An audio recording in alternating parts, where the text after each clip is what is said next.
Hello, I'm Blake Cordos, and this is my updated version of the Hero's Descent. What does the player do? Well, the player explores the map, fighting the same mobs that I will be describing in the next few slides. So, without being an open world, it still is in one aspect, but it has a twist. When the player goes over to the edge of the map, as seen right here, the player will end up being able to have the option of continuing to walk outside of the area. By heading out the area over here, the player will actually end up being right here in reality. The distance fog that is actually showing in the game will end up helping the player feel as if they're actually exploring a bigger area. The hook of the game is that the player unravels their own story. There will be side quests that help prepare the player to face the boss, along with helping them facing monsters throughout the land.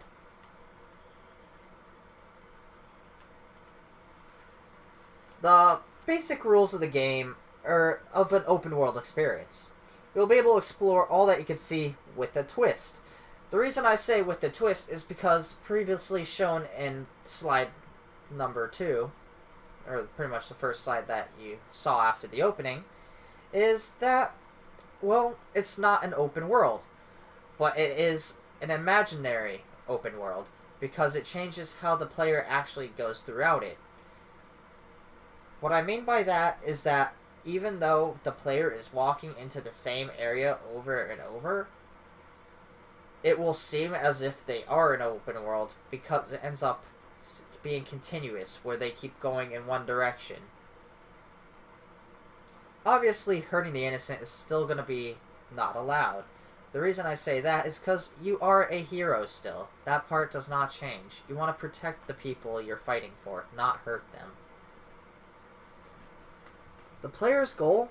Well, the player's goal would be save the world, but they choose at their own pace.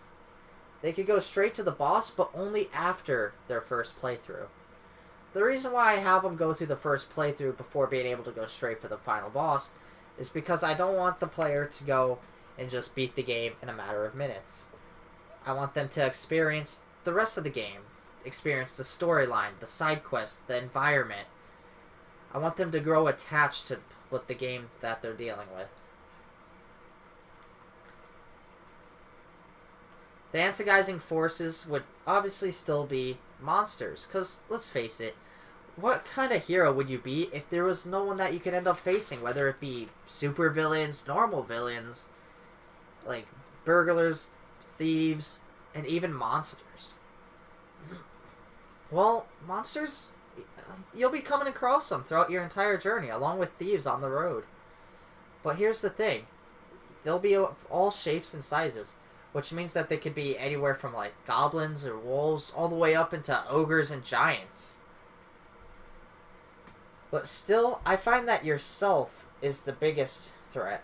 The reason why is because the decisions you make could end up killing you, or you could end up destroying towns and killing innocent people. More on that fact would be the decisions that the players make. Well, for an example, so let's say there's a quest that you get, and halfway through it says, choose to destroy and disarm the bombs or activate them. By doing so, it could lead to you either destroying the town or saving it. The reason I have this decision is so it actually changes the map, along with changes what the player actually does, based on what the player himself or herself choose what they want to do. The theme still takes place around King Arthur's time, which is pretty much around the 12th century. The reason why I keep it at this time is because there's still going to be monsters back then, such as like goblins, maybe even fairies or elves, but mainly because of the time of knights.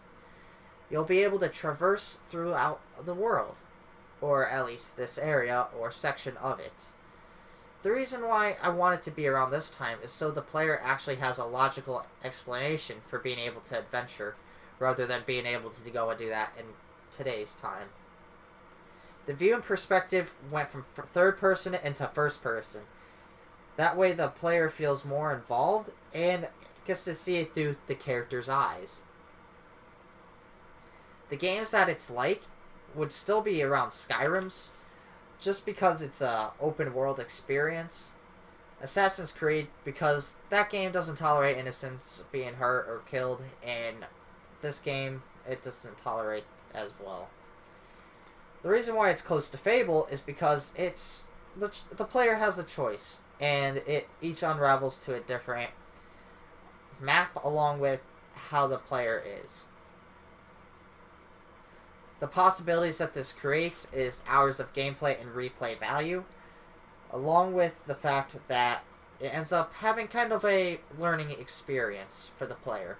What I mean by that is that the choices the player makes will end up helping them further down the road on their quest to save the world.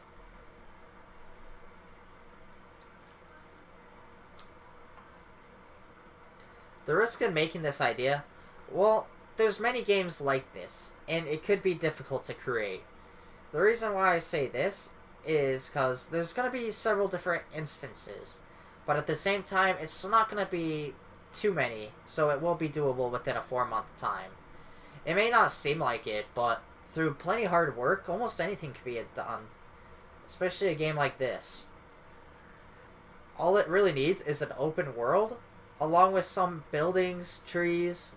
Sure, you have to script and create quests, but that's not really hard, especially once you get one down.